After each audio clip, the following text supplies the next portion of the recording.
अध्यक्ष रणजित देसाई, रामभाऊ देशमुख आणि मित्र, फार दिवसापासून आमचे मित्र गंगाखेडकर यांची अशी इच्छा होती की मी ओळीनं 3 व्याख्यानं शिवाजी महाराजांच्या जीवनावर नांदेडला द्यावीत आणि एका क्षणी मी ही व्याख्यानं द्यायचं कबूल करून बसलो. त्यावेळेला रणजित देसाई हे अध्यक्ष म्हणून येणार आहेत याची मला जाणीव नव्हती, कारण रणजित देसाई हे माझ्या इच्छेविरुद्ध या ठिकाणी अध्यक्ष म्हणून बसलेले आहेत. नांदेडला रणजित देसाईंनी यावं आणि 3 दिवस फक्त खुर्चीवर गप्प बसावं, ही गोष्ट काही नांदेडच्या लोकांच्या हिताची आहे, फायद्याची आहे असं मला कधी वाटलं नाही. तेव्हा आपण सगळेजण आलेले आहात या निमित्तानं रणजित देसाई काहीतरी बोलतील ते ऐकण्यासाठी, आणि आपल्याला ऐकावं लागतंय. माझं व्याख्यान या आपल्या दुःखामध्ये मी सहभागी आहे.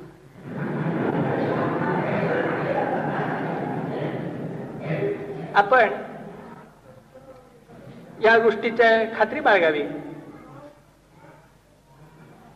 की 3रं व्याख्यान माझं संपल्याच्या नंतर रणजित देसाई हे समारोपाच्या निमित्तानं काही ना काहीतरी करतीलच. मी जर असं म्हणालो की ते माझ्या व्याख्यानाच्या नंतर माझ्यावर विरोधी टीका करतील तर हे माझं म्हणणं खोटं पाडण्याच्यासाठी म्हणून ते माझ्या प्रत्येक मुद्द्याला पाठिंबा देतील. मी जर असं म्हणालो की रणजित देसाई माझ्या प्रत्येक मुद्द्याला पाठिंबा देतील, मग तर माझं म्हणणं खोटं पाडण्यासाठी माझा प्रत्येक मुद्दा चुकीचा आहे हे सांगणं त्यांचं कर्तव्य होऊन जातं. कारण गेली 3-4 वर्ष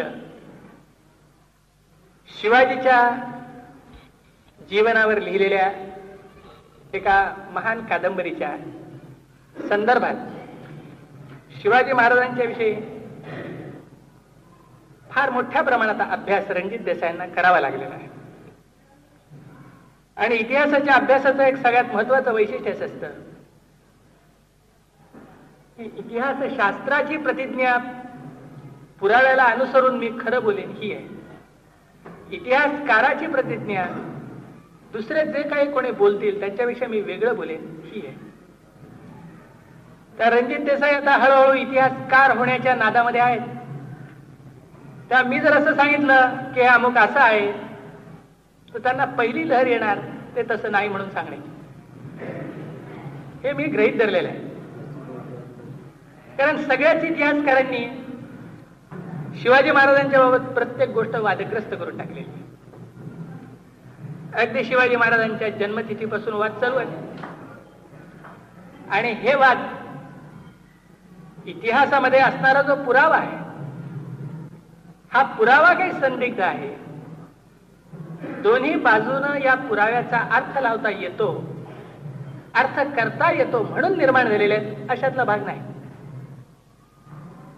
शिवाजी महाराजांच्या जन्मतिथीच्या विषयी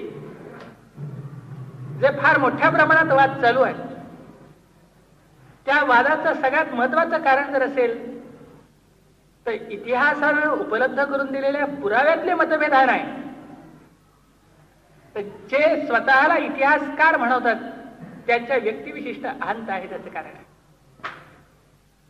या शिवजन्मतिथीच्या वादापासूनच शिवाजीच्या विषयी बोलणं हे जास्त इष्ट, कारण जाणून बुजून शिवाजीवर बोलायचं म्हटल्याच्या नंतर 17, 18, 19 या तारखा मी निवडलेल्या आहेत. तेव्हा 17, 18, 19 या तारखा जाणून बुजून निवडणारा माणूस हा 19 फेब्रुवारीला अनुकूल असणारा माणूस आहे, हे एक देवगड आहे. आणि 19 फेब्रुवारीला अनुकूल असणारा माणूस म्हटल्याबरोबर 27 एप्रिलला तो विरोधी असणारा माणूस आहे, हे उघड आहे. तेव्हा शिवजन्मतिथी हा एक वादग्रस्त मुद्दा आहे. या वादग्रस्त मुद्द्याच्या पासूनच आपण शिवाजीच्या विचाराला आरंभ केला पाहिजे. आमचे आचार्य अत्रे असं म्हणत असतात नेहमी की शिवाजी या नावाचा एक माणूस कधी का असेना होऊन गेला, याच्यावर इतिहासकारांचं एकमत आहे. ही एक आनंदाची गोष्ट आहे. त्याच्यावर एकमत नाही आहे इतिहासकारांचा. अत्रे विनोदी लेखक असल्याच्यामुळे त्याच्यावर एकमत आहे अशी त्यांची समजूत आहे. एकमत नाही आहे, कारण प्रत्येकाने शिवाजी या माणसाची जी व्यक्ती रेखा रंगवलेली आहे ती परस्पराच्या पेक्षा निराळी आहे. तेव्हा एकाच लेबल खाली वावरणारे 3, 4, 5 व्यक्तिमत्व शिवाजी या नावानं महाराष्ट्रामध्ये प्रचलित आहे. त्यातल्या प्रत्येक बाबीवर वाद आहे, प्रत्येक पैलूवर वाद आहे, पाहण्याच्या दृष्टिकोनावर वाद आहे. आणि या सर्व वादांना आरंभ शिवाजी महाराजांच्या जन्मतिथीपासून. जन्मतिथीविषयीचा जो वाद आहे, या वादाला जर कोणी कारण असतील, शास्त्री बा पुढे येऊन बसा. जर या वादाला कोणी कारण असतील तर लोकमान्य टिळक हे त्याला कारण आहे. सदहेतून लोकमान्य टिळकांनी या वादाला नकळत प्रारंभ केला. त्यातले दोन्ही शब्द आपण लक्षात घ्या की लोकमान्य टिळकांनी सदहेतून नकळत या वादाला प्रारंभ केला.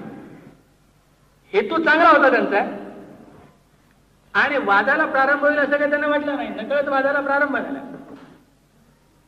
घटना अशा प्रकारची घडली की देशाच्या राजकारणाची सूत्र सांभाळत असताना टिळकांना असं वाटायला लागलं की राष्ट्रीय पुनरुत्थान जर सुरू व्हायचं असेल तर त्या निमित्तानं काही राष्ट्रीय उत्सव सुरू व्हायला पाहिजे. आणि या राष्ट्रीय उत्सवाच्या दृष्टीनं शिव जन्मतिथीचा उत्सव किंवा शिवाजी उत्सव सुरू करावा असं लोकमान्य टिळकांनी ठरवलं. आणि आता हा शिवाजी उत्सव जर सुरू करायचा असेल तर या शिवाजी उत्सवाच्यासाठी तारीख पाहिजे. कारण शिवाजी महाराज हे वंदनीय, ते पूज्य, आदरणीय. महाराष्ट्रामध्ये वंदनीय आणि पूज्य यांची सुद्धा खातेवारी झालेली आहे. प्रत्येक जातीचे वंदनीय पुरुष वेगळे वेगळे आहेत. लोकमान्य टिळक जर असतील तर त्यांच्याविषयी आदर कुणी बाळगावा, कुणी बाळगू नये याचे नियम ठरलेले आहेत. ते लोकमान्य टिळकांना लागू आहेत, महात्मा गांधींना लागू आहेत, आंबेडकरांना लागू आहेत, रामदास स्वामी पर्यंत सगळ्यांना लागू आहेत. कोणी आदर बाळगावा, कोणी आदर बाळगू नये याला अपवाद असतील तर फक्त शिवाजी महाराज आहेत. ते फार काळ राहतील असं नाही. कारण एकदा सगळी जायदाद वाटून घ्यायची ठरल्याच्या नंतर एकच पुतळा कसा शिल्लक ठेवता येईल. तेव्हा तुर्तास त्याच्यावर भांडण चालू आहे की यांच्याविषयी तुम्हाला अभिमान बाळगण्याचा हक्क काय. आम्हाला अभिमान बाळगण्याचा हक्क जन्मसिद्ध आहे. तर निदान महाराष्ट्रामध्ये शिवाजी हा एक असा माणूस आहे की सर्व सवर्ण हिंदूंना त्याचा अभिमान आहे. निदान म्हणतोय मी, निदान शिवाजी हा एक असा माणूस आहे की ज्याच्याविषयी महाराष्ट्रामध्ये सर्व सवर्ण हिंदूंना अभिमान आहे. आणि अस्पृश्यांनी शिवाजीच्या विरोधी कधी विधान केलेले नाही.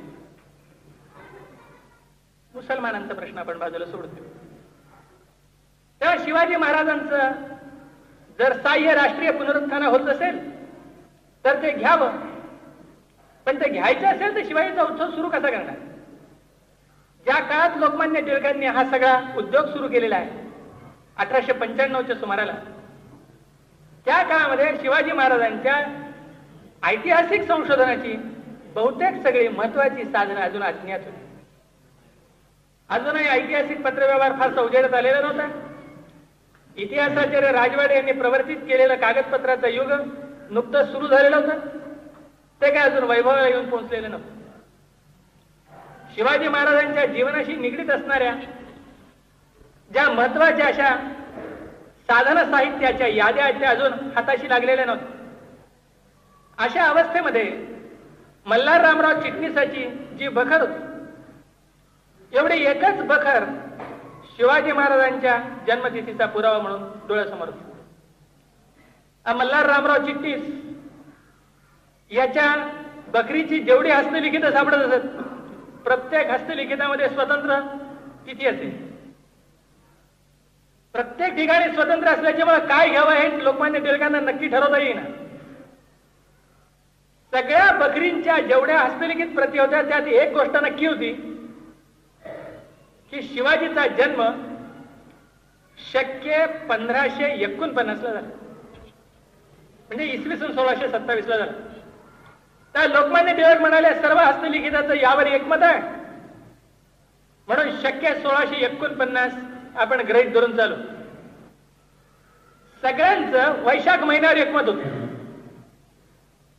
त्यामुळे शक्य 1549 वैशाख आपण नक्की गृहीत धरून चालू. मग काही जण प्रतिपदा सांगत होते, काही द्वितीया सांगत होते, काही पंचमी सांगत होते, याच्यावर मतभेद होते. ज्या वर्षी टिळकांनी उत्सव सुरू केला त्या वर्षी द्वितीयेला रविवारी येत होता, म्हणून लोकमान्य टिळक म्हणाले आपण द्वितीयेवर एकमत गृहीत धरू. अशा रीतीनं वैशाख शुद्ध द्वितीया शक्य 1549 ही शिवाजीची जन्मतिथी ठरली. त्यात 1549 ला बकरीचा आधार आहे, वैशाखाला बकरीचा आधार आहे, द्वितीयेला रविवार त्या वर्षी आला होता इतकाच आधार. काही पोथ्यांच्या मध्ये द्वितीय आहे. यानंतर उत्सव सुरू झाला. हळूहळू ही द्वितीया लोकमानसामध्ये पक्की बसली. इतिहास ही एक अशी चमत्कारिक गोष्ट आहे की ज्या वेळेला काही काळाच्या नंतर न नाकारता येण्याजोगा एखादा जबरदस्त पुरावा समोर येतो, त्यावेळेला इतिहासकाराला तो पुरावा मुकाट्याने स्वीकारावा लागतो, मागची मतं दुरुस्त करून घ्यावी लागतात. कलावंताला जे स्वातंत्र्य आहे ते काय इतिहासकाराला स्वातंत्र्य नाही. कलावंत हा 100 पुरावे डोळ्यासमोर जरी आले तरी ते नजरेआड करू शकतो. इतिहासकाराला ती परवानगी देण्यात आलेली नाही. कलावंत म्हणत असताना जे स्वतःला कलावंत म्हणवतात ते, असं मला अभिप्रेत आहे. खऱ्या कलावंताला ते स्वातंत्र्य असं मला वाटत नाही. परंतु इतिहासकाराला तर अजिबातच स्वातंत्र्य नाही. आणि म्हणून ज्या वेळेला नवीन पुरावे उजेडात यायला लागले तेव्हा नवीन पुरावा पहिल्यांदा उजेडात आला ती जेधे शकावली. जेधे शकावली लोकमान्य टिळकांच्याच कडे पडून होती 6-7 वर्ष.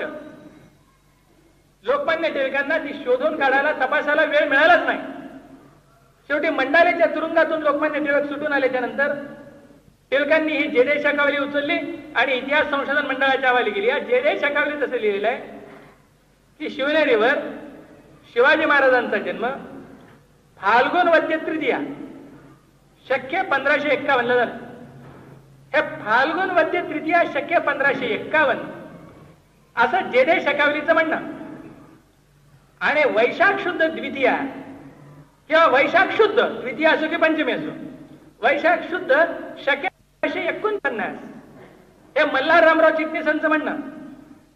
हे दोन म्हणणं ज्या वेळेला समोर यायला लागले त्यावेळेला वाद निर्माण झाले. त्याही वेळेला आपण असं जर गृहीत धरलं की दोनच बाबी आपल्या डोळ्यासमोर आहेत. एक मल्हार रामराव चिटणीसाची बकर आहे, दुसरी जेधे शकावली आहे. हे दोनच पुरावे आपल्या डोळ्यासमोर आहेत असं जरी गृहीत धरलं तरी जेधे शकावली हा मिथ्यांची नोंद करणारा समकालीन अस्सल अधिक विश्वसनीय पुरावा आहे. आणि मल्हार रामराव चिटणीस हा योगायोगानं काही मिथ्या बरोबर किंवा चूक नोंदविणारा उत्तरकालीन पुरावा आहे. योगायोगानं मिथ्या नोंदविणारा उत्तरकालीन पुरावा आणि मिथ्या नोंदविणं हाच ज्याचा हेतू आहे असा अधिक विश्वसनीय समकालीन पुरावा, यांच्या तुलनेची जर वेळ आली तर जेधे शकावली हे सर्वोच्च समजायला पाहिजे. पण इतक्या सहजासहजी लोक ही गोष्ट कबूल करायला तयार होईना. या अवस्थेमध्ये तंजावर मधून एक लेख बाहेर आला. हा तंजावरच्या क्युरेटरने लिहिलेला होता. इतिहास संशोधनाचा सगळ्यात मोठा त्रास असेल तर तो हा आहे की पहिल्या लेखात जे लिहितो ते बहुशः चूक असतं आणि पहिल्या लेखात जे लिहितो ते दीर्घकाळ लोकांच्या मनात राहिल्याच्यामुळं ते त्यांच्या मनातून काढून टाकणं फार कठीण होतं.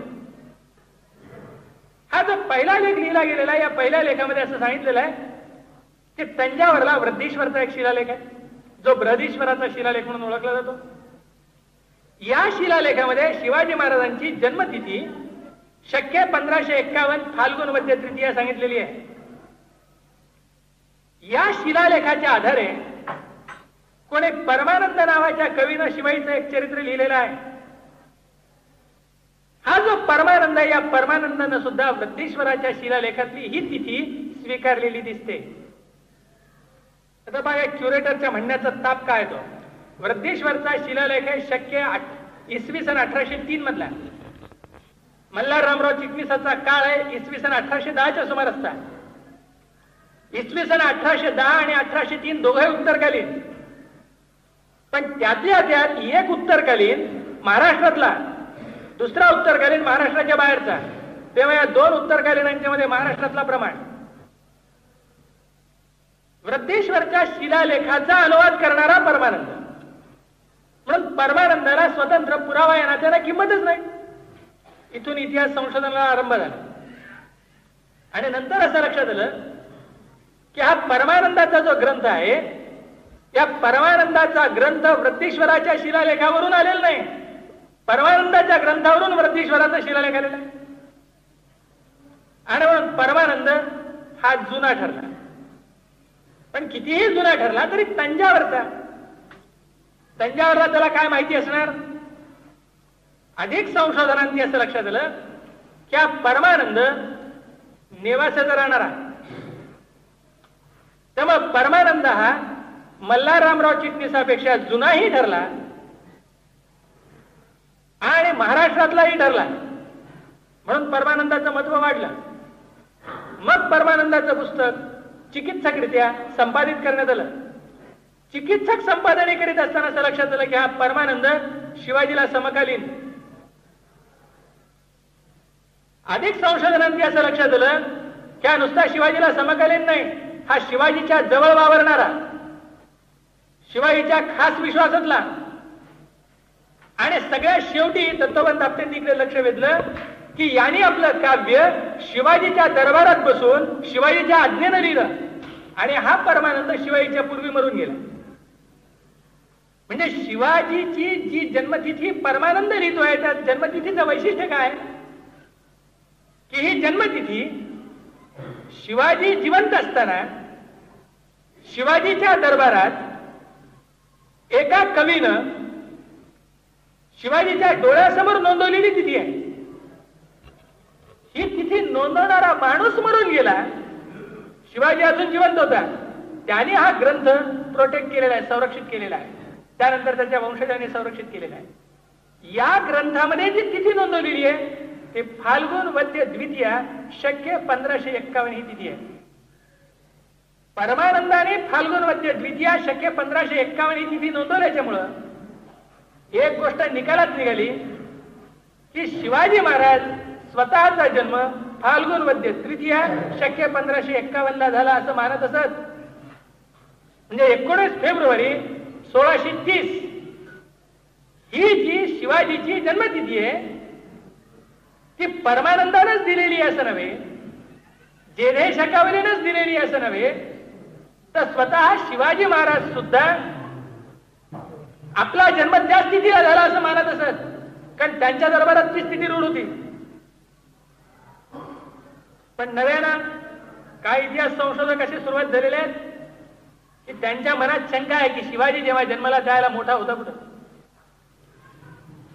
जेव्हा जन्माला आला तेव्हा तो लहान होता. जन्माला आला त्यावेळेला तो जर जाणता असता आणि स्वतःच्या अक्कल हुशारीनं स्वतःच्या जन्माला जर तो साक्षीदार राहू शकला असता तर शिवाजीचं मत आम्ही प्रमाण मानलं असतं. पोरं सोरं लहानपणी काही खरं म्हणतात, काही खोटं म्हणतात. तेव्हा जे शिवाजीला कळालं नाही, जे शिवाजीला माहिती नव्हतं, ते हुडकून काढण्याचा उद्योग सेतुमाधवराव पगडींचा. सेतुमाधवराव पगडींचं म्हणणं हे आहे की शिवाजीचा जन्म हा 12 मार्च 1628 ला झाला. आता 12 मार्च 1628 ला झाला, याचं कारण काय?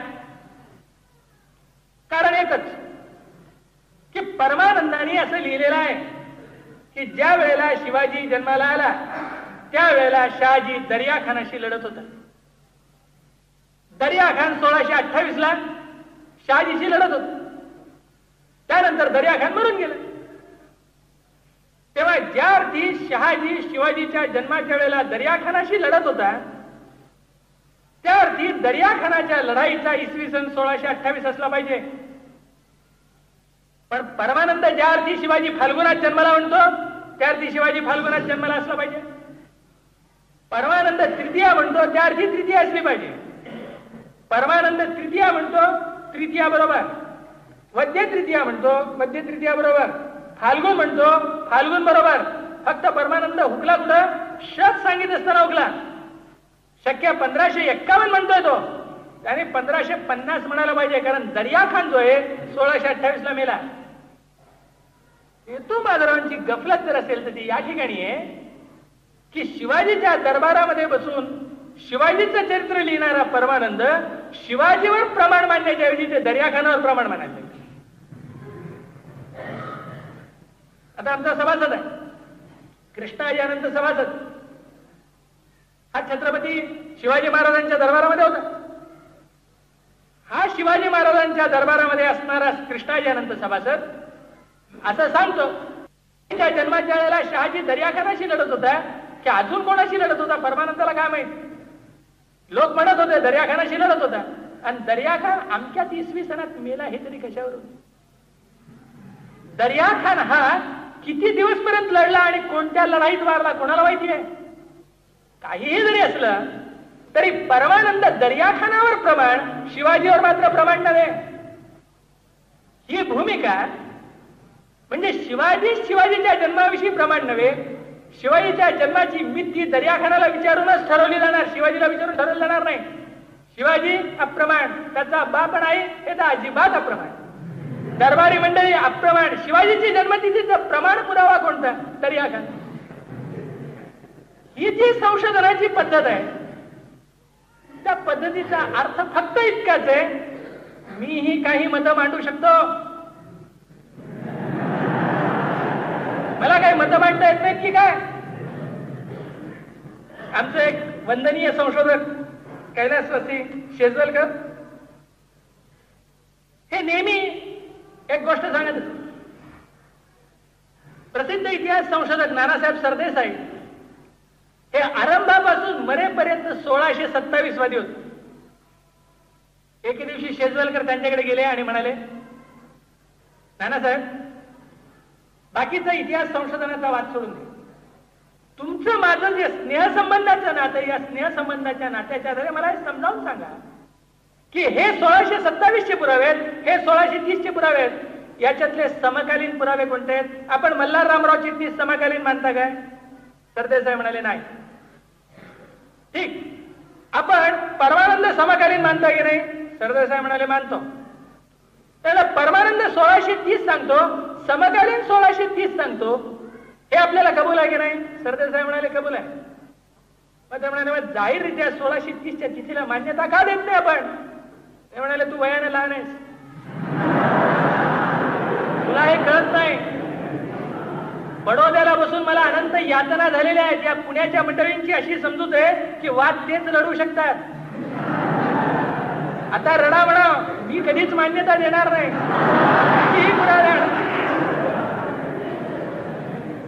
ही जी पद्धत आहे,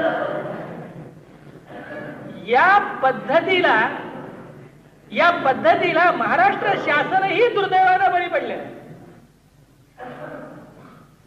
चमत्कारी कशाच्या पद्धती असतात, राजकारणाच्या गुत्ते सोडवण्याच्या ज्या पद्धती आहेत त्या इतिहास संशोधनाला लावल्या जातात. कुठल्याही मुद्द्यावर वाद आला की परस्पर विरोधी पार्टीजला एकत्र बसून सांगायचं तुम्ही तडजोड ओळखून का. आता एक पक्ष 1627 वाला, दुसरा पक्ष 1630 वाला, यांना एका कमिटीवर घेतलं, तडजोड ओळखून काढा म्हणले. दोन्ही पक्षाचे लोक हट्टी आहेत म्हणून त्यांनी तडजोड केली नाही. तडजोड केली असती तर 1628 वरच. त्याच्याशिवाय तडजोडीला जागाच नाही. त्या सेतू बाजारावरची बाजू पक्की आहे. त्यात काही प्रश्न नाही. खरी गोष्ट अशी आहे की इतिहास संशोधनामधले सगळे वाद हे शेवटी जो पुरावा समोर आलेला आहे त्या पुराव्याच्या मध्ये समकालीन आणि विश्वसनीय पुरावा कोणता याच्या आधारे ते वाद सोडवायला पाहिजे. हे वाद 1627 वाले आणि 1630 वाले एका कमिटीवर एकत्र घेऊन एकमत करा आणि तुमचं एकमत होत नाही म्हणून आम्ही सोडवित नाही असे बेळगाव कारभार सारखे सोडविण्याचे वाद नाही. शिवाजीच्या जन्मतिथीचा वाद मी मुद्दाम विस्ताराने आपल्याला एवढ्यासाठी सांगतोय की हा सध्या महाराष्ट्रामध्ये आडमुठ महाराष्ट्र शासन आणि सर्व प्रामाणिक इतिहास संशोधक यांच्याबद्दलच्या जाहीर युद्धाचा भाग बनलेला आहे आणि ही लढाई तोपर्यंत चालणार आहे जोपर्यंत शासनाची मस्ती ज्ञानाच्या समोर नम्र होणार नाही. याला दुसरा इलाज नाही. 1627च्या तिथीला इतिहास संशोधकांची मान्यता मिळणार नाही. त्या तिथीला शिवाजी महाराजांचा उत्सव करणार असाल तर त्या तिथीला वक्ते म्हणून बोलायला आम्ही येऊ. मी जातच असतो आणि जाऊन सांगतो की फार चांगली गोष्ट आहे की आज आपण उत्सव घेतात. शिवाजी महाराजांचं पवित्र नाव कोण्याही दिवशी घ्यावं ही मात्र जन्मतिथी नव्हे. जन्मतिथी 19 फेब्रुवारी. हा जो एक वाद चालू आहे त्या वादाच्या संदर्भात म्हणून मी मुद्दाम इतक्या तपशीलाने आपल्याला हे सांगितलं. खरं म्हणजे शिवाजी महाराजांचा जो जन्म आहे हा एवढा वादग्रस्त होण्याचं काही कारण नाही. त्याच्यावर इकडून किंवा तिकडून एवढं अकांड तांडव गाजविण्याचंही काही कारण नाही. एवढं सगळं जे भांडण निर्माण झालेलं आहे या भांडणाची कारण जन्मतिथीत नाही. या भांडणाची कारण मराठ्यांच्या इतिहासाचं संशोधन कसं करावं याविषयीच्या प्रवृत्ती झाली. मराठ्यांच्या इतिहासाचं संशोधन करीत असताना नेहमी नेहमी एक गोष्ट महाराष्ट्राच्या बाहेरच्या इतिहास संशोधकांनी पुन्हा पुन्हा आग्रहाने सांगितलेली आहे ती म्हणजे ही की महाराष्ट्रामध्ये असणारी इतिहासाची जी साधनं आहेत ती विश्वसनीय नाही. म्हणून मराठ्यांचा इतिहास सुद्धा फारसी साधनांच्या आधारे वाचणं हेच अव्वल दर्जाच्या ज्ञानाचं लक्षण आहे असं सांगणारी एक पिढी जदुनाथ सरकारांच्या पासून सेतुमाधवरावांच्या पर्यंत अस्तित्वात. सेतुमाधवराव यांच्यात मतभेद भरपूर आहेत पण ही सगळी माणसं फारसी साधनांना महत्व देणारे. बादशाह नावाबरोबर असू शकतो, परमानंद बरोबर असतो म्हणजे काय. आमच्या इतिहास संशोधनामध्ये आम्ही नेहमी असं सांगत असतो की मुकुंदराज आहे. मुकुंदराजाने आपल्या ग्रंथाच्या शेवटी असा उल्लेख केलेला आहे शके 1172 साधारण नाम संवत्सरी ते राजा शके 1172 साधारण नाम संवत्सरू ते राजा शारंगधरू राज्य करी. आम्ही असं सांगतो ही ओवी स्वीकारता येत नाही कारण शके 1110 साधारण संवत्सर येत नाही. शक संवत्सराच्या नावाचा मेळ बसत नाही. अंतर्गत विसंवादाच्यामुळे ही ओवी आम्ही प्रक्षिप्त मानतो. अंतर्गत विसंवादामुळे एखादी गोष्ट प्रक्षिप्त मानणं हे एक टोक आहे. महाराष्ट्रातले ख्यातनाम इतिहास संशोधक नर भाटक यांचं म्हणणं असं आहे हे काय प्रकरण आहे.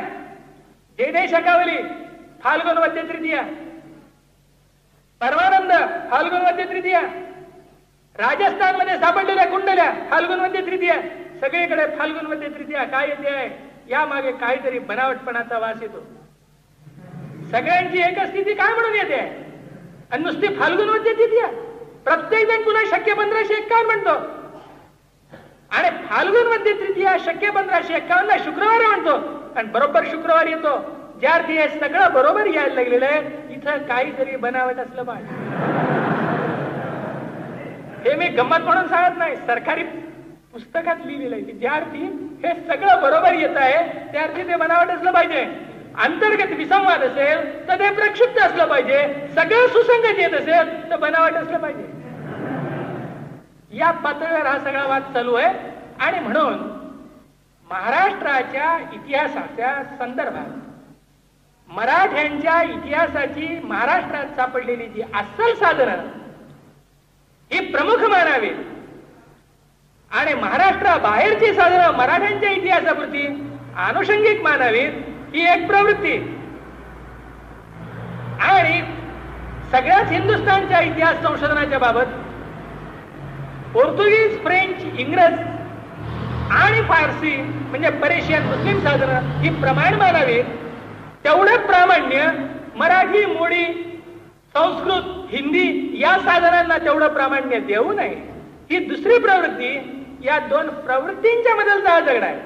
तो नुसता तारखेचा झगडा नाही. ज्या पद्धतीने तुम्ही इतिहास संशोधन करता, ज्या पद्धतीनं तिकडच्या कागदपत्रावर तुम्ही विश्वास ठेवता आणि इकडच्या कागदपत्रावर अविश्वास दाखवता, या इतिहास संशोधन करण्याच्या पद्धतीतला हा झगडा. फारसी साधनं ही मौलिक आहे. फारसी साधनांचं महत्व कोणीच अमान्य केलेलं नाही. पण इतिहास संशोधनामध्ये सगळीच साधनं अमौलिक आहेत. तात्यांना विचारा. तात्या सतत त्याचे चिंतेत आहेत की त्यांच्याजवळची साधनं कोण चोरून नेईल. कोणी नेणार नाही. आम्ही त्यांना अनेकदा आश्वासन दिलं, कोणी नेणार नाही. तुम्ही न्या म्हणलं तरी नेणार नाही. पण इतिहास संशोधकाला असं वाटतं सगळीच साधनं अमौलिक आहेत. मराठी साधनं तितकीच मोलाची आहेत, फारसी साधनं मोलाची आहेत, पोर्तुगीज, फ्रेंच, इंग्लिश साधनं मोलाची आहेत. मराठी साधनं असली किती अप्रतिष्ठित आहेत ही प्रवृत्ती चुकीची. त्या प्रवृत्तीतून हा वाद निर्माण होतो आहे आणि म्हणून तो हिरिरीनं लढवला जातो. नाहीतर शिवाजी महाराजांच्या सारखा एक जो माणूस, ज्या माणसाचं एक अलौकिक असं कर्तृत्व, ज्या कर्तृत्वाच्या बाबत अधिक असा काळजीपूर्वक विचार होण्याची गरज आहे, तो विचार बाजूला घेऊन जन्मतिथीच्या वादामध्ये एवढा जास्त तपशीलवार असा गोळ घालण्याची गरज कुणाला वाटली नाही. शिवाजी महाराजांचं जीवन आपल्या डोळ्यासमोर एक नाट्यमय जीवन म्हणून उभं आहे आणि त्या नाट्यमय जीवनातल्या ज्या नाट्यमय घटना आहेत, या नाट्यमय घटनांचा एक प्रचंड असा ठसा वाचकांच्या मनावर आहे. या नाट्यमय घटनांनी हा माणूस समजणं जास्त कठीण करून टाकलेलं आहे. शिवाजी महाराजांचे नाव निघालं, शिवाजी महाराजांची आठवण निघाली की सगळ्यांच्या डोळ्यासमोर प्रामुख्याने उभं राहत असतील तर तीन बाबी. अफजल खानाचा वध, शाहिस्ते खानाची बोटं कापली, आग्र्यावरून सुटका, राज्याभिषेक उभं राहत नाही. राज्याभिषेक म्हणजे काय? गादीवर बसायचं, पाणी डोक्यावर ओतून घेतलं की खतम राज्याभिषेक. राज्याभिषेक विशेष महत्वाचा नाही. अफजल खान मारला. काय अफजल खान म्हणजे केवढा मोठा, 6 फूट उंचीचा धिप्पाड अफजल खान. शिवाजी म्हणजे काय? असा छोटा. पण झाली कुस्ती, मारला अफजल खान. याचं जे कौतुक आहे, याचं जे कौतुक आहे, त्या कौतुकाला काही सीमाच नाही. लोकांची जी प्रवृत्ती आहे ती भोवतालच्या जीवनाच्या आधारे चिंतन करण्याची प्रवृत्ती आहे. परवा आम्ही एका खेड्यामध्ये होतो. सहज बोलता बोलता महात्मा गांधींच्या विषयी निघाला. त्या खेड्यातल्या आमच्या मित्रांनी आम्हाला सांगितलं की गांधी म्हणजे काय? प्रचंड माणूस होता, जबरदस्त माणूस.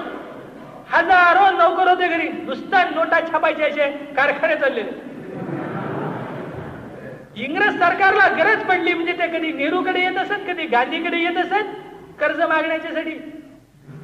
आणि कर्ज हे दोघ जण देत असल्यामुळे ते दबेल होते, म्हणून यांनी काही केलं तरी गप्प बसत असत. यांनी जा म्हटलं की ते निघून गेले. गांधी नेहरूच्या विषयीची ही समजूत त्या माणसाची जी होते, याचं खरं महत्वाचं कारण आहे त्याच्या गावच्या सरपंचाची वागणूक. त्याच्या डोळ्यासमोर जो गल्लीचा नेता आहे तो लार्ज स्केलवर त्याचा इलाज करून दिल्लीचा नेता पाहायला लागतो. आमच्या गावामध्ये जी गुंडगिरी चालू आहे, या गुंडगिरीमध्ये जो धटिंगण आहे तो विजयी होतो. त्यामुळे त्या धटिंगणाला मारणं हेच एक फार मोठं शौर्य होऊन जातं. जणू काही अफजल खान आणि शिवाजी यांचा निकाली कुस्तीचा सामना होता. उरलेले सगळे पंच म्हणून जमलेले होते. अफजल खानाची पाठ लाल मातीला टेकली रे की शिंगाडे फुंकले, विजय. खान मारणं ही शिवाजीच्या चरित्रातली अत्यंत गौण नगण्य महत्वाची घटना आहे. अफजल खानाचा वध ही शिवाजीच्या जीवनातली अत्यंत गौण आणि नगण्य महत्वाची घटना आहे. सुटकेची आहे, की आग्र्यावरची सुटका सुद्धा ही अत्यंत चिल्लर गोष्ट आहे. कारण जेलमधून सुटून पळून येणं ही गोष्ट काही शिवाजीनंच केली अशातला भाग नाही. अनेक महात्मे जेलमधून पळून जाणार आहे. घटनेला स्वतःच असं महत्व नसतं. त्या घटनेच्या मागापुढे असणारे जे संदर्भ आहेत त्या संदर्भांना महत्व असतं. घटनेला स्वयंभू महत्व नसतं, खान मारण्याला महत्व नसतं, आग्र्यावरून पळून येण्याला महत्व नसतं. त्याच्या मागापुढे असणारे जे संदर्भ आहेत या संदर्भाला महत्व असतं. हे संदर्भ विसरले गेले आणि घटनांचं नाटकीकरण सुरुवात झालं म्हणजे प्रचंड कर्तृत्वाचा माणूस ईश्वरी वरदानाचा पुतळा व्हायला लागतो. त्यातून एक नवा दैववाद निर्माण होतो की छत्रपती शिवाजी महाराज म्हणजे काय. शिवाजी महाराजांना भवानी माता प्रसन्न होती. तर कोणाला भवानी माता प्रसन्न होती कोणाला माहित आहे? तुम्ही मला विचारा की तुम्ही राज्य का निर्माण केलं नाही. माझं उत्तर हजर आहे. आणा एक भवानी माता. ज्या दिवशी एक म्हणा दोन म्हणा जितक्या भावाने येतील तितक्या चांगल्या. कारण आपला हिंदू धर्म अनेक देववादी आहे. आपला हिंदू धर्म अनेक देववादी. भवानीचं प्रसन्न होण्याची काय गोष्ट आहे. शिवाजीनं अफजल खानाशी लढाई द्यायची ठरवली का. भवानी अंगात आली सांगितलं. शिवाजीनं अफजल खानाला भेटायला बोलवलं का. भवानीने सल्ला दिला. मिर्झा रायाशी तह केला का. भवानीने सल्ला दिला. दुसरा धंदाच नाही. ज्या वेळेला घटनांचं नाट्यीकरण व्हायला लागतं, घटना सुट्या सुट्या घेतल्या जायला लागतात, या घटनांच्या मागे असणारे राजकारणाचे लांबरुंद धागेदोरे, त्या पाठीमाग असणारं निर्मितीक्षम कर्तृत्व हेच विस्मृत होऊन जातं. या घटनांच्यावर दैवी अशा प्रकारची सफेदी दिली जायला लागते. हा दैवी सफेदीचा व्हाईट वॉश फक्त कर्तृत्व शून्यांच्या मनात असणारी एक चमत्कारिक अशा प्रकारची वांस समाधानाची प्रेरणा निर्माण करू शकतो. त्यातून कुठली कर्तृत्वाची गाथा निर्माण होऊ शकत नाही. बरं वाटतं आपल्याला. इस्रायलने अरबांना मारलं बरं वाटतं का. आमच्यात होत ताकद. दिल्लीमध्ये ज्याप्रमाणे बायका भांडायला लागल्या म्हणजे असं म्हणतात थांब माझ्या नवऱ्याला येऊ दे, त्यातला तो प्रकार. इस्रायलने अरबांना मारलं म्हणजे बरं वाटतं आपल्याला. कारण अरबांना आपण मारण्याची ताकद नाही. ही जी एक चमत्कारिक अशी कर्तृत्व शून्य मनाची पद्धती असते की त्याला दुसऱ्याच्या कामामध्ये विरंगुळ असतो. त्याचा व्यत्यास आहे की आपल्या अकर्तृत्व शून्यतेवर दैवी पांघरुण घालण्याची संधी भवानीच्या आशीर्वादामुळे त्याला मिळते. तेव्हा शिवाजी महाराजांचं जीवन जर समजून घ्यायचं असेल तर त्यातली ही भवानी आधी बाजूला काढून टाकली पाहिजे. पहिली गोष्ट भवानी बाजूला काढली पाहिजे. आणि दुसरी गोष्ट शिवाजी हा गुणदोष युक्त व्यक्ती होता हे भान लक्षात ठेवलं पाहिजे. छत्रपती शिवाजी महाराज महापुरुष होते. जगात अनेकांच्या जवळ दोष आहेत पण महाराजांच्या जवळ दोष नव्हता. हा एक नवीन निदान स्वतः फसण्याजोगा भोळेपणा नसेल तर लोकांना फसवण्यासाठी सोयीस्कररित्या वापरलेला भोळेपणा. शिवाजी महाराजांच्या जवळ त्यांचे गुण होते. शिवाजी महाराजांच्या जवळ त्यांचे दोष होते. शिवाजी महाराजांच्या जवळ त्यांचं सामर्थ्य होतं. शिवाजी महाराजांच्या जवळ त्यांच्या स्वतःच्या मर्यादा.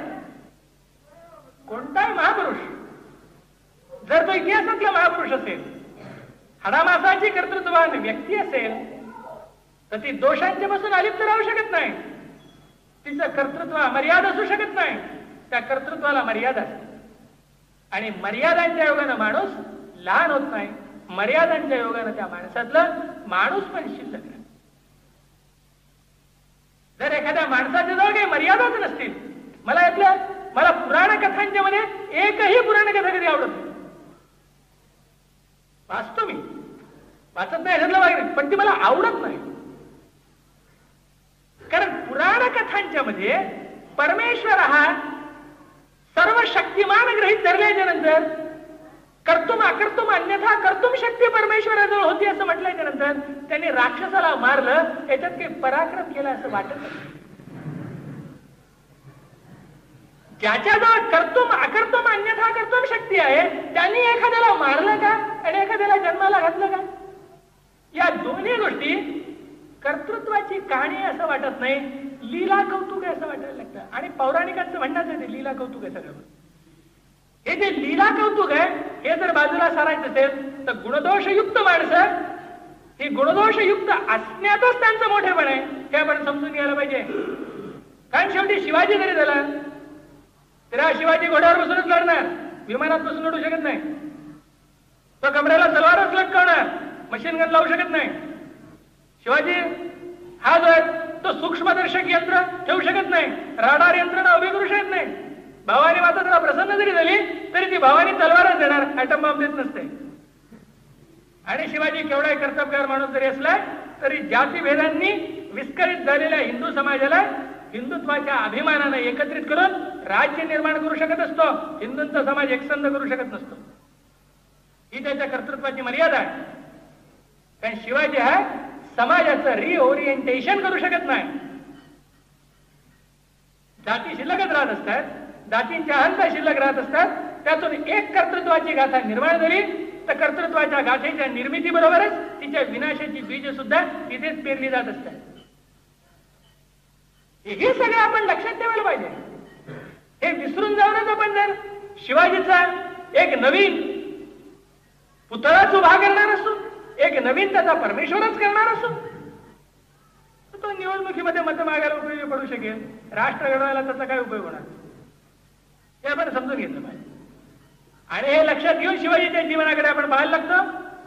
त्यावेळेला शिवाजीच्या जीवनातली जर पहिली कोणती महत्वाची गोष्ट लक्षात येत असेल तर ती म्हणजे की शिवाजीला सोप्यात काही मिळालेलं नाही. हा 15व्या वर्षी यांनी ठरवलं हिंदवी स्वराज्य निर्माण करायचं. पुन्हा कटकट हिंदवी म्हणजे काय? आमच्या इथे इतिहास संशोधनामध्ये वादाला सीमा नाही. तर जी मूर या नावाचा एक प्रसिद्ध तत्वज्ञ आहे, त्या तत्वज्ञाने सांगितलंय की आमचा फिलॉसॉफिकल बिझनेस म्हणजे हजामाच्या दुकानासारखा आहे. हजामाच्या दुकानात केस आडवा कापला जातो, आम्ही प्रत्येक केस उभा कापतो. त्याचा परिणाम असा होतो की हजामतीला जेवढा वेळ लागतो त्याच्यात दसपट वेळ आम्हाला लागतो. पण तिथे केसाची संख्या कमी होते, इथे सगळे हजामत झाल्याच्या नंतर प्रश्नांची संख्या वाढलेली असते. इतिहास संशोधनात असंच आहे. हिंदवी म्हणजे काय याच्यावरच एक वाद चालू आहे. शिवाजी हा हिंदू राज्य निर्माता होता काय? हिंदवी राज्य म्हणजे हिंदूंचं राज्य काय? ठीक, हिंदूंचं राज्य म्हणजे हिंदूंचं राज्य नव्हे. कोणाचं राज्य? हिंदूंचं राज्य नव्हे, एतद देशीयांचं राज्य. ठीक, एतद देशीयांचं राज्य. एतद देशीय कोण होते? मुसलमान होते की काय? होते, मुसलमानही होते, पण बहुसंख्याक एतद देशीय हिंदूच होते. तेव्हा एतद देशीयांचं राज्य आणि हिंदूंचं राज्य याच्यामध्ये फार फरक येत नाही. आणि राज्याभिषेक वैदिक मंत्र्यांनी केल्यावर तर अजिबात फरक येत नाही. सेक्युलरिझम मध्ये फारसा फरक येत नाही. की अगदी ठरलं की राजसत्तेने कोणताही धर्म स्वतःचा म्हणून स्वीकारायचा नाही, तरी सुद्धा कुंभमेळा चालूच असतो. कुंभमेळ्याच्या निमित्तानं पंतप्रधानांचं व्याख्यान येतच. तरी सुद्धा जे ते भूमिपूजनाच्या पासून ते रामलीला मैदानावर जाण्यापर्यंतचे सगळे उद्योग चालूच असतात.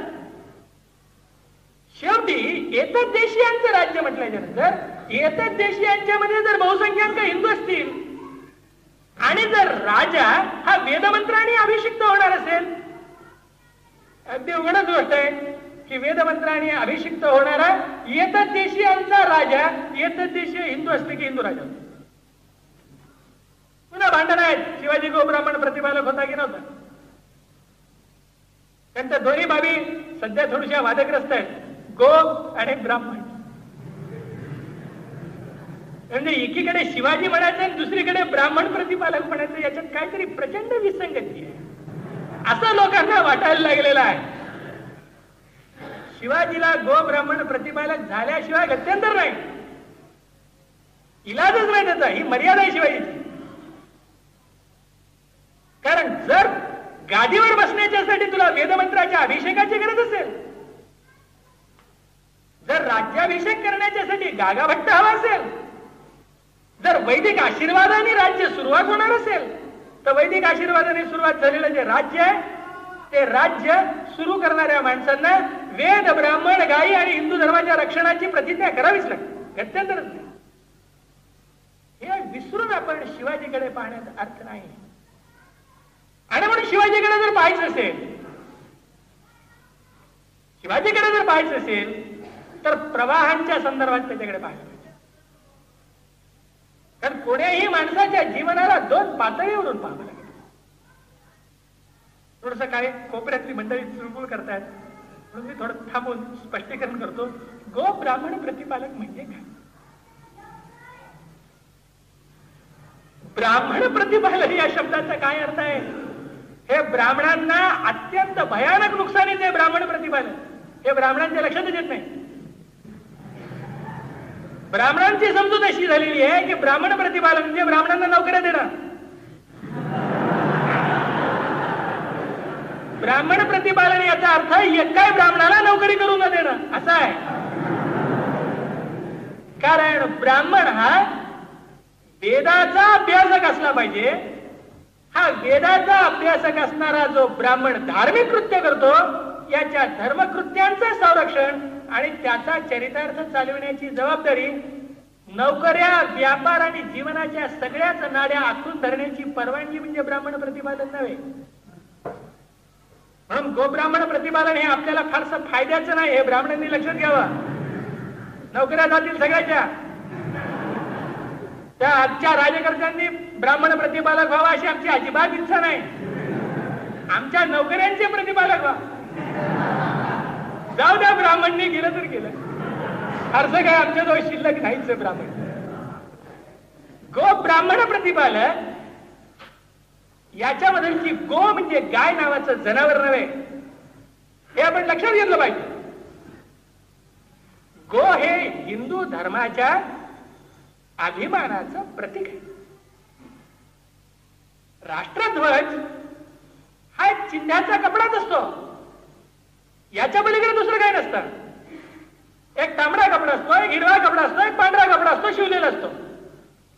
पण ज्या दिवशी तो सगळ्या राष्ट्राच्या वैभवाचं प्रतीक म्हणून उभा राहतो त्या दिवशी तो राष्ट्रध्वज उभा की आडवा, खाली की वर हा जगण्या मरण्याचा प्रश्न होऊन जातो. हे ते चार पायाचं सडकेवरून येणारं जनावर आहे, दोन शिंगाचं. हे जोपर्यंत जनावर म्हणून आहे तोपर्यंत ते जनावर आहे.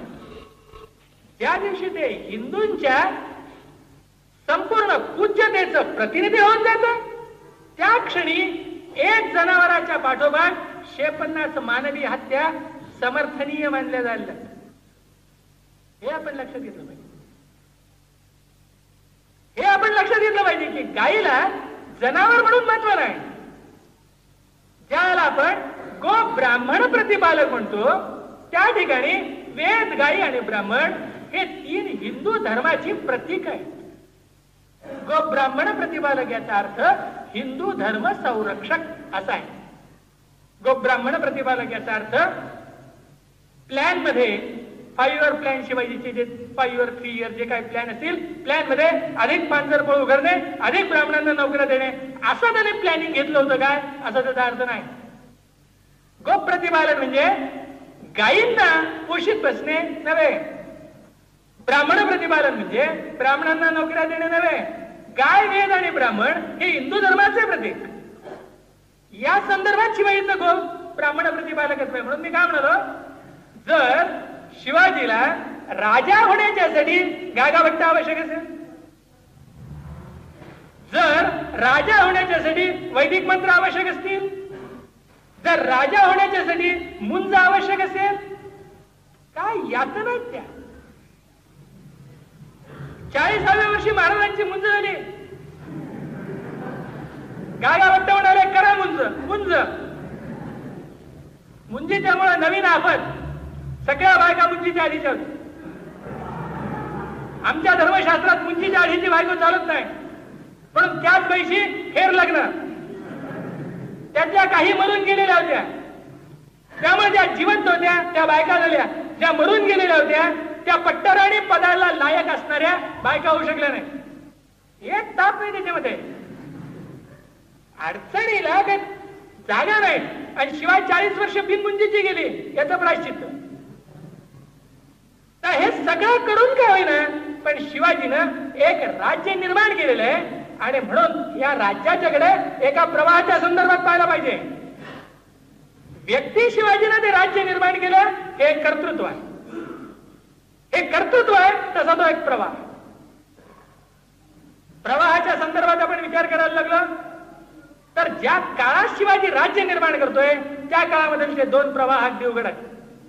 एक प्रवाह मुस्लिम राजकारणाचा प्रवाह. हा जो मुस्लिम राजकारणाचा प्रवाह आहे, मुसलमानांच्या मध्ये चांगले राजे असतात, वाईट राजे असतात. चांगले आणि वाईट हिंदू मुसलमान सगळ्यांच्या मध्ये आहे.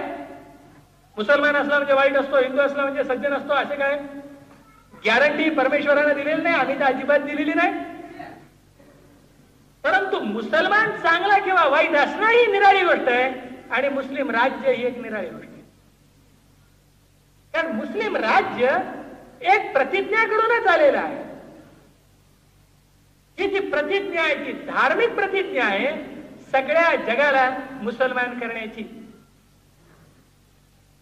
हिंदुस्थानमध्ये मुसलमानांचं राज्य जे येतं हे संबंध हिंदुस्थान हा मुसलमान करण्याची प्रतिज्ञा करूनच येत.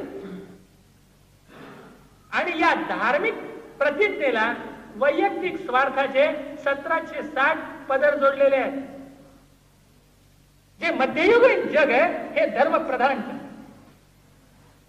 मध्ययुगीन जग धर्मप्रधान जग असल्याच्यामुळं या जगामध्ये जे राजकारण चालतं या राजकारणावर धर्माचं पांघरुण आहे. या जगामध्ये जे अर्थकारण चालतं या अर्थकारणाला धर्माचं पांघरुण आहे. अंधश्रद्धांचा व्यवहार आहे त्याला धर्माचं पांघरुण आहे. संबंध जीवन इहलौकिक पातळीवरूनच वावरत असतं, फक्त ते परलोकाच्या नावे वावरत. परलोकाचं कुंकू लावून मध्ययुगाचं इहलौकिक जीवन वागत असत. काही वेळचे लोक लग्न करीतच होते, अन्न निर्माण करीत होते, खात होते, संपित होते, लढत होते, मरत होते, मारित होते. इहलौकिक व्यवहार तितक्या शहाणपणानं, वाईटपणानं, क्रौर्यानं, हुशारीनं, बदमाशीनं, औदार्यानं सगळ्याच प्रकारचा करत होते, फक्त तो धर्माच्या नावे करत होते. आणि म्हणून मुस्लिम राज्य म्हटल्याबरोबर या मुस्लिम राज्याची एक वस्तुस्थिती आहे ती आपण लक्षात घेतली पाहिजे. त्या वस्तुस्थितीमध्ये धार्मिक पातळीवरून सगळ्या हिंदुस्थानला मुसलमान करण्याचं ध्येय ग्रहित आहे. आणि स्वार्थाच्या पातळीवरून आपण जे विजेते म्हणून आलेलो आहोत यांच्याच ताब्यात अधिकार राहावेत, दुसऱ्या कोणाच्याही ताब्यात अधिकार जाऊ नयेत ही भूमिका ग्रहित आहे. आणि या दोन्ही भूमिका सारख्या सारख्या चालत राहतात. मुसलमानांचं राज्य म्हणजे केवळ मुसलमानांनी इथे येऊन राज्य निर्माण करणं हेच नव्हे. शाबुद्दीन घोरीच्या ताब्यात दिल्ली आली म्हणजे मुसलमानांचं राज्य नव्हे. शाबुद्दीन घोरीच्या ताब्यात दिल्ली येत असताना आल्याच्या नंतर आणि दिल्ली जोपर्यंत राहील त्याच्या ताब्यामध्ये तोपर्यंत तलवारीच्या जोरावर जे त्यांचा धर्म जितावर लादण्याची क्रिया चालू राहणार हाही त्याचा अर्थ आहे. आणि जे त्यांचा धर्म जितांच्यावर तलवारीच्या जोरावर लादला जाईल, पण या अत्याचाराला बळी पडलेल्यांना जे त्यांचे हक्क मात्र कधीही मिळणार नाहीत तेही त्यात अनुस्यूत आहे. मुसलमानांनी हिंदूंच्याच कत्तली केल्या नाहीत, मुसलमानांच्याही कत्तली केल्या. मुसलमानांनी मुसलमानांच्याही कत्तली केल्या, कारण दोन दोन पातळीवर सगळं चालू आहे. काय एक एक विद्वान पंडित आहेत. मुसलमानांनी आपला इतिहास कबूल करण्याची तयारीच कधी दाखवली. त्यांचं म्हणणं असं आहे की आमचा सगळा इतिहासच औदार्य जोरदार एकापेक्षा एक उदार बादशाह होऊन गेले. म्हणजे उदारतेच्याशिवाय दुसरं काही नाहीच त्यांच्याजवळ. जो उचलला तो उदार. एक तर उदार असतो नाही तर परधर्म सहिष्णू असतो. दोनच गुण मुसलमानांच्या जवळ, तिसरा गुण नाही. या पद्धतीत त्या धर्माची सगळी मांडणी आणि राजकारणाचं स्पष्टीकरण झालं. एक राजा स्वतः सांगतो मी अमुक केलं म्हणून, इतिहासकारांना मान्य नाही. कुतुबुद्दीन ऐबक मशीद बांधतो, मशिदीवर शिलालेख लिहितो की परमेश्वराच्या दयेनं या भूभागाचा राजा होण्याचं सद्भाग्य मला लाभलं. या परमेश्वराच्या दयेची फेड म्हणून शेजारची 27 मंदिरं मी पाडली, त्याचे दगड आणून ही मशीद बांधली. हा कुतुबुद्दीन ऐबकचा शिलालेख आहे.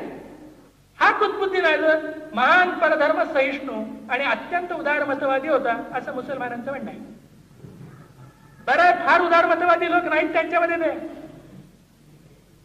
कठीण होतं ते सगळं. कारण त्या कत्तलींना कोण्याही ठिकाणी अशी बंधनं नाही.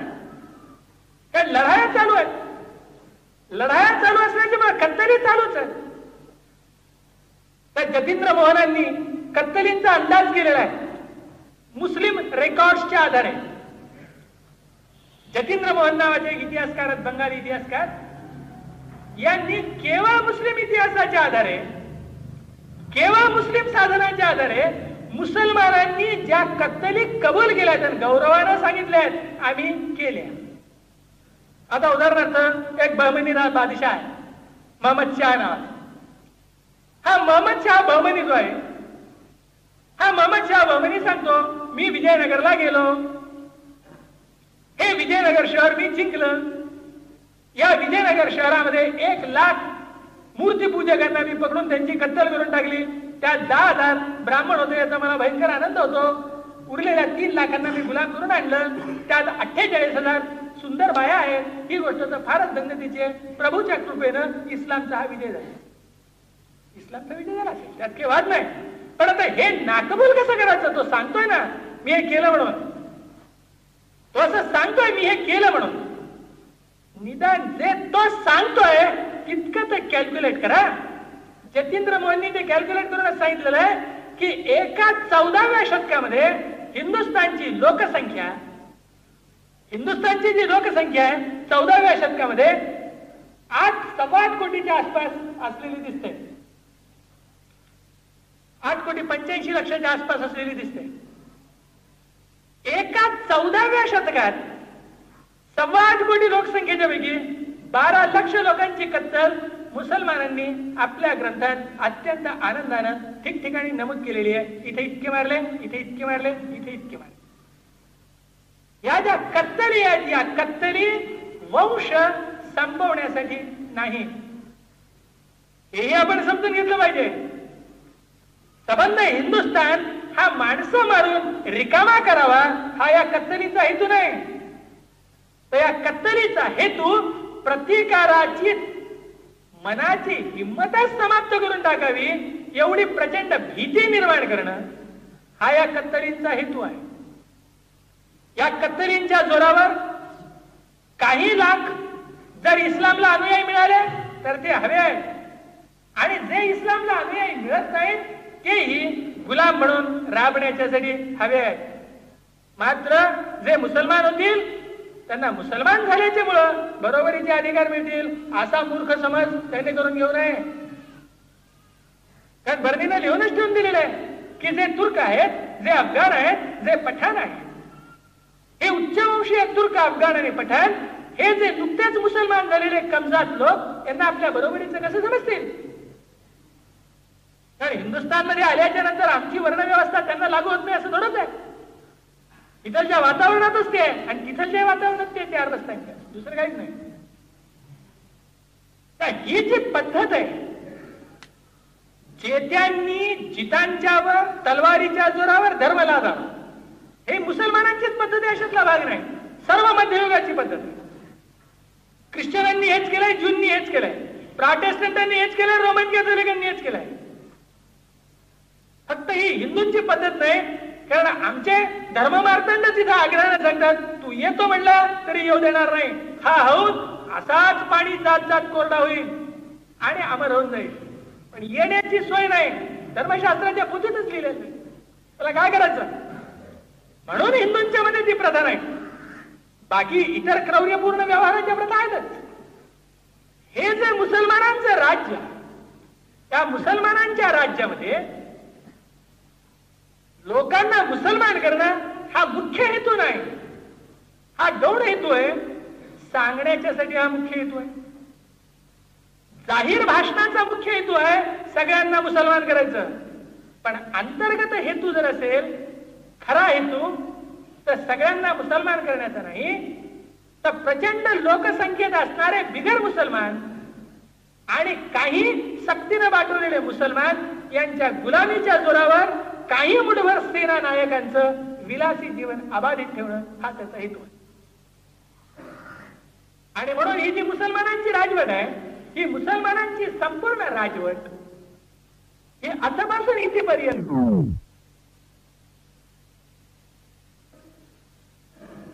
आणि बिगर मुसलमानांना उत्पन्नाच्या 5 पट, याला म्हणतात खिराज, याला म्हणतात खिराज. अकबर बादशाहानं जिझिया रद्द केला, खिराज बदलली नाही, हेही आपण लक्षात घेतलं पाहिजे. जिझिया रद्द केला, खिराज बदलली नाही, खिराज चालूच होती. पुन्हा जकात वेगळी आहे, वेगळे टॅक्सेस वेगळे आहेत, पुन्हा रेव्हेन्यूचे टॅक्सेस वेगळे आहेत, पुन्हा खर्च खरेदी वेगळी आहे, लुटमार वगैरे तर वेगळंच आहे.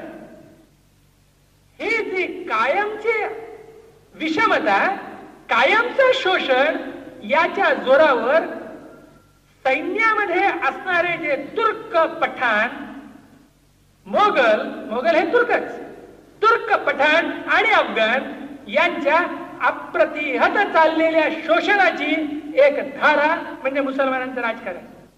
ज्या अकबराच्या सारखे काही उदारमतवादी लोक आहेत, पण कत्तलींनी ज्यांची मन भयभीत करून टाकलेली होती, त्यांची मन अकबराच्या उदारमतवादानं कायमची लाचार करून टाकली. ज्यांची मन कत्तलींनी भयभीत केलेली होती, त्यांची मन उदार वागणुकीच्या योगानं लाचार झाली. मिर्झा राजा जयसिंगाच्या सारखा माणूस मोठ्या प्रतिज्ञेनं शिवाजीच्या विरुद्ध लढण्यासाठी येतो. हे औरंगजेबाच्या धर्मद्वेषाला आलेलं फळ नाही, ते अकबराच्या उदार नीतीला आलेलं कटू फळ आहे. हे आपण समजून घ्यायला पाहिजे. हा एक प्रवाह आहे आणि या प्रवाहाच्या विरुद्ध आंधळ्यांचा दुसरा प्रवाह आहे. ही आंधळी अशी हिंदूंची धर्मनीती, राजनीती, ही आंधळ्यांची ती धर्मनीती, राजनीती की ज्यांनी असं मानलं की राज्य हा आपल्या विचाराचा प्रश्न नाही, मोक्ष हाच आपला मुद्दा आहे. त्यांच्या लक्षातच कधी आलं नाही की जर तुमचा संस्कृती शिल्लक राहिली, धर्म शिल्लक राहिला, तर भाषा शिल्लक राहत असते, ग्रंथ शिल्लक राहत असतात, तत्वज्ञान शिल्लक राहत असतात, परंपरा शिल्लक राहतात, मोक्षाला जाण्याची प्रेरणा शिल्लक राहत असते. शेवटी जनावरांना मोक्षाला जाण्याची प्रेरणा नसते. जे जनावरांच्या पेक्षाही जनावर सक्तीनं तलवारीच्या जोरावर करण्यात आलेले आहेत आणि लाचारीनं जगणं हे ज्यांच्या नशिबी भाग पाडण्यात आलेलं आहे. या मंडळींच्या मनामध्ये मोक्षाची प्रेरणा राहू शकत नाही. भुकेला जो माणूस आहे की हा जो उपाशी असणारा माणूस, या उपाशी असणारा माणूस हा अन्नाच्यासाठी कोणतं पाप करणार नाही. या लाचाराच्या मनामध्ये स्वाभिमानाची प्रेरणा दीर्घकाळ शिल्लक राहू शकत नसते. आणि म्हणून हिंदुस्थानमध्ये हिंदूंची संस्कृती शिल्लक राहिली पाहिजे, हिंदूंचं राज्य शिल्लक राहिलं पाहिजे, हिंदूंच्या परंपरा शिल्लक राहिल्या पाहिजेत. या गोष्टीचा आग्रहानं पुरस्कार करण्याची जबाबदारी सर्व शंकराचार्यांच्यावर होती. ज्यांनी मठ सांभाळले, गाद्या सांभाळल्या, हिंदू धर्माचा एवढा सांभाळला नाही, बाकी सगळं सांभाळ सर्व साधू संतांच्यावर होते. कोणी हे केलं नाही. एक ती अत्याचारांची परंपरा आणि दुसरी ही या अत्याचारांच्या समोर निमूटपणे बाजूला गेलेल्या आंधळ्यांची परंपरा, डोळे झाक करणाऱ्यांची परंपरा. या परंपरेमध्ये काही चुकून मागून जागृत मंडळी निर्माण होतात. विद्यारण्य हे असे, विद्यारण्य माधवाचार्य असे होते ज्यांनी विजयनगरला प्रेरणा दिली एक नवीन राज्य निर्माण करण्याची. महाराष्ट्रामध्ये सबंध वारकरी संप्रदायाची जी प्रेरणा आहे ती अशी आहे. ज्ञानेश्वराच्या पासून क्रमानं सुरुवात होणारी, विशेषतः एकनाथाच्या मध्ये अत्यंत भव्य स्वरूपात वाढणार. मी जेव्हा असं म्हणालो की अहो हा जो शिवाजी आहे हा शेवटी मराठवाड्याचा, हे तर तुम्ही लक्षात घ्या. लोकांना आवडत नाही. शिवाजी मोठा पण मराठवाड्याचा एवढं जर तुम्ही न सांगितलं जास्त बरं. अरे शिवाजी मराठवाड्याचा आहे, एकनाथही मराठवाड्याचा आहे, रामदासही मराठवाड्याचा आहे, गागा भट्टही मराठवाड्याचा. त्याला आमचा इलाज नाही. आम्ही काय करू त्याला? हे सगळे परभणी जिल्ह्याचे नाहीत, कुरुंद्याचे असते तर जास्त चांगलं झालं. आम्ही काय करणार नाही, त्याला काय करणार? पण मराठवाड्याचे आहे, मराठवाड्याचे आहेत, त्याला आम्ही काय करणार? त्याचं कारण ही जी वारकरी संप्रदायाची चालत आलेली परंपरा आहे, या परंपरेमध्ये ज्ञानेश्वर हिंदू धर्म सुरक्षित कसा राहील, शिल्लक कसा राहील या चिंतेनं ग्रस्त झालेला. या चिंतेनं ज्ञानेश्वरांनी ग्रस्त होणं हे ज्ञानेश्वराचं राजकारण नव्हे, हे ज्ञानेश्वराचं धर्मकारण. हा ज्ञानेश्वराच्या पारमार्थिक बुद्धीचा भाग आहे.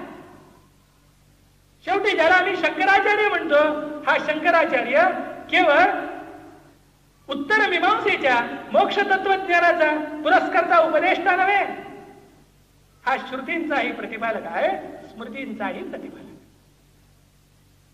पुराणांचाही प्रतिपालक आहे. शंकराचार्यावर जबाबदारी अद्वैत वेदांत सांगण्याचीच नाही, हिंदूंचा कायदा टिकवण्याची सुद्धा जबाबदारी आहे, हिंदू धर्म आणि परंपरा टिकवण्याची सुद्धा जबाबदारी आहे. कारण धर्माचं हे दुहेरी स्वरूपच आहे. जे यमूत्र फलभोग वैराग्याच्या अवस्थेत जाऊन पोहोचलेले त्यांना मोक्षाचा उपदेश, जे त्या अवस्थेत जाऊन पोहोचले नाहीत त्यांना हेच जीवन स्वाभिमानानं टिकवण्याचा उपदेश.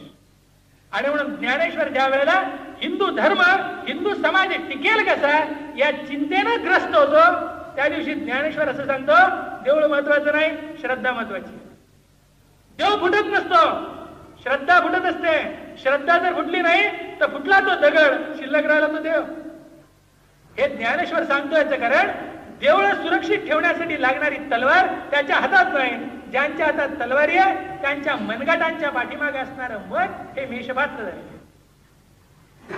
ते चिडून उठू शकत नाही. मग ज्ञानेश्वर फक्त हे शिल्लक कसे राहतील याची चिंता करतो. ज्ञानेश्वराच्या पुढचा टप्पा आहे एकनाथ. एकनाथ ज्या काळात येतो त्या काळामध्ये हिंदू धर्म शिल्लक कसा राहील ही चिंता संपलेली आहे. मुसलमानांच्या 150 वर्षाच्या राजवटीत हिंदू धर्म शिल्लक राहिलेला आहे. हा शिल्लक राहिलेला हिंदू धर्म पुन्हा एकदा विजयिष्ट कसा होईल या चिंतेने एकनाथ भारलेला आहे. आणि म्हणून एकनाथ हिंदू राज्याची स्वप्न, हे जे काशी मोकळी झाली, देवांच्या हातापायातल्या बेड्या तुटल्या, आनंदवन भुवनात आनंदी आनंद झाला, अभक्तांचा क्षय झाला, राक्षसांचा संहार झाला, हे सगळी एकनाथांची स्वप्न आहे. म्हणून हा जो एकनाथ आहे हा रामायणाला महाराष्ट्रामध्ये नव्या पद्धतीने आरंभ करतो. आणि म्हणून एकनाथ सांगतो की बाकीचे सर्व अवतार हे दुष्टांना दंडन करण्यासाठी, साधू सज्जनांचं प्रतिपादन करण्यासाठी आहे. हाच एक अवतार आहे जो देवांना बंदीखान्यातून सोडवण्यासाठी आहे. या वाक्याचा अर्थ तर आपल्याला कळायला पाहिजे. गावोगाव देऊळ असलं पाहिजे, हे देऊळ संरक्षित केलं पाहिजे, या देवळाच्या संरक्षणार्थ लढलं पाहिजे, लढताना मेलं पाहिजे, मारलं पाहिजे. हे आयुष्यात दाखल करून टाकलं एकनाथांनी. हा जो एकनाथ आहे ही एक परंपरा आहे, ही अत्यंत तुरळक असणारी हिंदूंच्या राजकारणाची परंपरा आहे.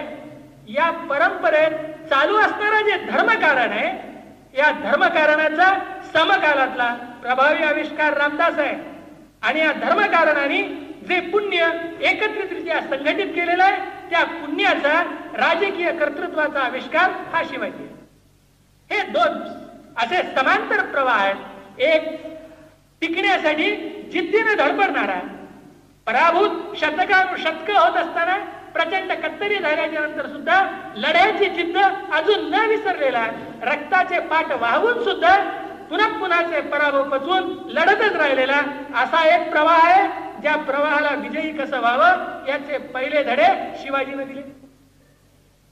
आणि देशीयांचं लूट करून काही जणांना गुलाम करून उरलेल्यांचे विलास शिल्लक कसे ठेवावेत हा एक प्रवाह आहे. जो मध्ययुगात सगळं असल्याच्यामुळं तो प्रवाह मुसलमान धर्माच्या नावे आला, हा प्रवाह हिंदू धर्माच्या नावे आला. हिंदू धर्मात असं लिहिलंय की नाही आणि मुसलमान धर्मात तसं लिहिलंय की नाही हे प्रश्न गौण आहे. हे दोन प्रवाह इतिहासात या पद्धतीने आले. या प्रवाहामध्ये एका प्रवाहाचा प्रतिनिधी आहे आलमगीर औरंगजेब, दुसऱ्या प्रवाहाचा प्रतिनिधी आहे शिवाजी. ही या दोन प्रवाहांची टक्कर आहे. ते सह्याद्रीच्या खोऱ्यात निर्माण झालेलं 2.5 जिल्ह्याचं 4.5 जिल्ह्याचं राज्य नाही, ते 4.5 जिल्ह्याचं राज्य असतं तर ते बुडवण्याच्यासाठी दिल्लीपतीला 27 वर्ष कष्ट घेऊन याच ठिकाणी दफन व्हावं लागलं असतं. ही जी प्रवाहाची टक्कर आहे, ही प्रवाहाची टक्कर समजून घेतल्याच्या शिवाय आपण शिवाजीकडे पाहू शकत नाही. आणि ही टक्कर ज्या कर्तृत्वाने शिवाजीने दिली त्या कर्तृत्वाचे त्याचे वैयक्तिक धागेदोरे हे नीट राजकारणाच्या संदर्भात लक्षात घेतल्याशिवाय आपण व्यक्तीचंही मूल्यमापन करू शकत नाही, इतिहासाच्या प्रवाहाचे मूल्यमापन करू शकत नाही. या संदर्भात शिवाजीकडे पाहिलं पाहिजे असं मला वाटतं. या ठिकाणी आपण थांबू, बाकीच्या विषयाला आपण उद्याला